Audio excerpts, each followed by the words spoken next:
On a fait le choix de vous présenter à l'ensemble de nos conseillers municipaux un projet qui nous tient à cœur. C'est une passerelle pour relier les deux rives entre Cugand et Gétigné. Alors c'est un projet de passerelle entre nos deux rives, puisque la Sèvre n'est pas une frontière, c'est plutôt quelque chose qui lie nos deux rives, les deux départements et les deux communes de Cugand et de Gétigné.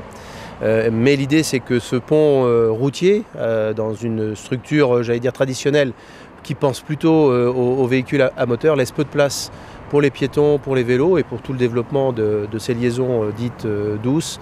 Donc c'est un beau projet entre nos deux communes sur un axe extrêmement fréquenté. Fréquenté bien sûr des deux côtés, à pied et en vélo. Alors par où passent les gens actuellement? Alors, actuellement les gens passent essentiellement sur le pont, avec un petit trottoir on va dire, et les vélos sur les routes, sur la route sont mélangés avec les poids lourds et les voitures, donc c'est dangereux.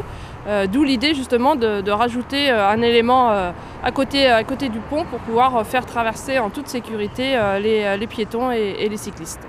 Alors, pour l'instant bien sûr c'est qu'un projet, comment est-ce qu'il est ressenti par la population? Alors par la population, ça n'a pas été encore présenté de manière à susciter, j'allais dire, de l'envie, de la curiosité.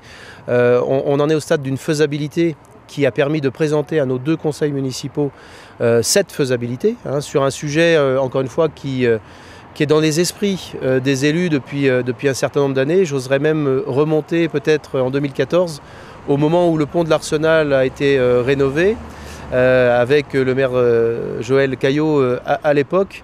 On avait constaté effectivement le nombre important de promeneurs sur les bords de Sèvre. Et évidemment, on s'était interrogé sur l'utilité aussi au travers ce pont essentiellement routier et les nombreux passages que l'on évoquait, la nécessité peut-être d'aller plus loin et voilà un peu la genèse de tout ça. Aujourd'hui, on sait simplement que c'est faisable. Il s'agit de valider les choses et puis il viendra le temps évidemment d'une présentation plus large pour une acceptation sur laquelle on est assez confiant, puisque le nombre d'usagers fait que c'est un projet qui devrait être plutôt largement souhaité et accepté.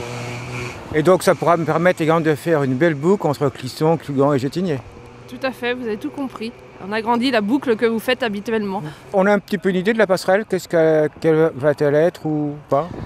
Alors l'étude de faisabilité a justement étudié les différentes options possibles, techniques notamment, et dans le choix des matériaux. On se dirigerait plutôt vers quelque chose de métallique, donc on écarterait certains types de matériaux, mais ça reste évidemment à valider. Encore une fois, c'est une faisabilité.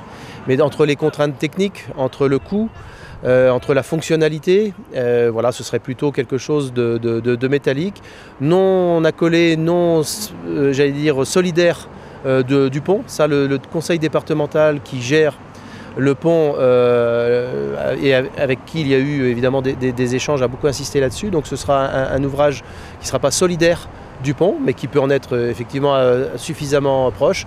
Donc voilà, cette étude de faisabilité a déterminé, j'allais dire, ce qui était plutôt la bonne logique, le bon usage, la bonne pratique, les bons matériaux.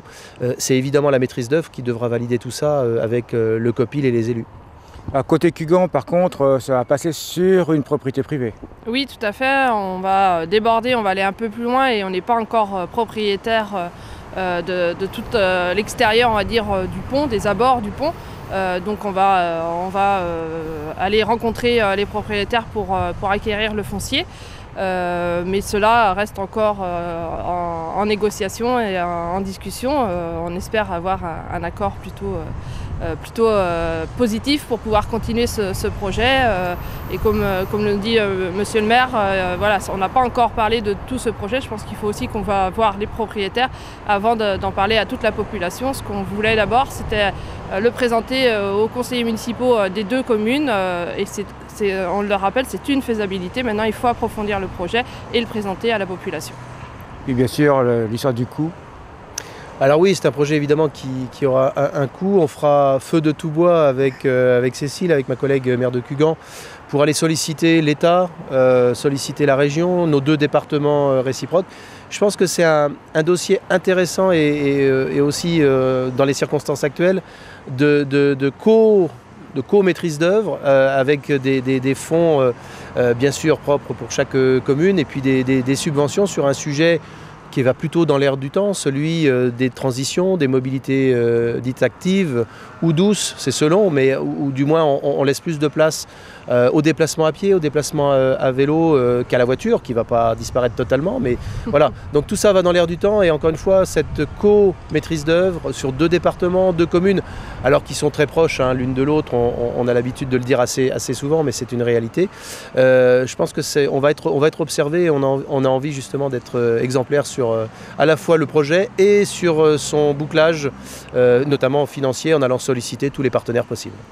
Donc budget environ 1,7 million, partagé 50-50 ? 1,7 million TTC, oui, c'est ça. Donc partagé, oui, on travaille, on l'a dit, en co-maîtrise d'ouvrage, donc oui, partagé à 50-50, mais on compte sur nos partenaires pour nous aider à financer ce beau projet.